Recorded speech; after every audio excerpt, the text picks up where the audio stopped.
Ready to explore and reveal? Dive into today's question and uncover the answers together. To add something to your host file, first, open Notepad or another text editor as an administrator. Then, navigate to See Windows, System 32, Drivers, etc., and open the Hosts file. Add your new entries at the end of the file, following the format IP_address hostname. For example, 192.168.1.1 example.com.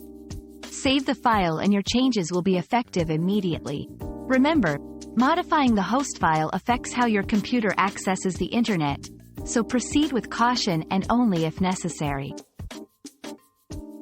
Our quest for knowledge never ends. Thanks for being part of today's discovery.